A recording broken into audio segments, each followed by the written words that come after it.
Alors que la politique de la France bat de l'aile en Afrique ces dernières années, le pays dirigé par Emmanuel Macron annonce que le prochain sommet Afrique-France se tiendra dans un pays africain non francophone, et c'est le Kenya.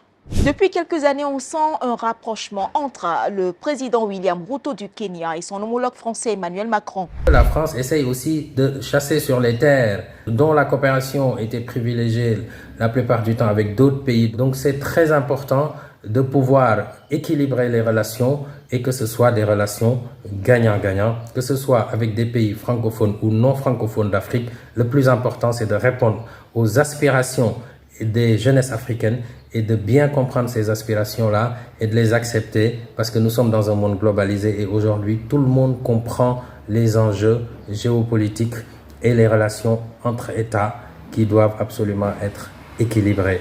À en croire les deux chefs d'État, ce sommet est consacré aux défis climatiques, à la réforme de l'architecture financière internationale et à la promotion d'un multilatéralisme inclusif qui, je cite, prend mieux en compte l'Afrique. La France n'a pas su ces dernières années interpréter les signaux qui provenaient de l'Afrique, notamment portés par une nouvelle jeunesse africaine consciente des enjeux économiques, géopolitiques, etc. Et cette jeunesse qui a compris le dicton selon lequel les États n'ont pas d'amis, ils n'ont que des intérêts.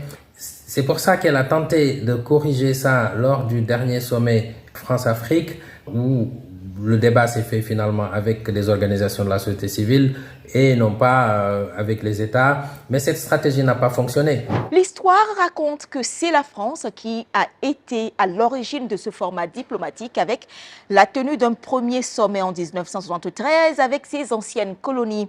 L'objectif au départ était de faire participer l'Afrique à la construction de la paix autour du bassin méditerranéen. Sauf que les années passées, ce sommet est de plus en plus décrit comme un nouvel outil au service de la politique africaine de la France.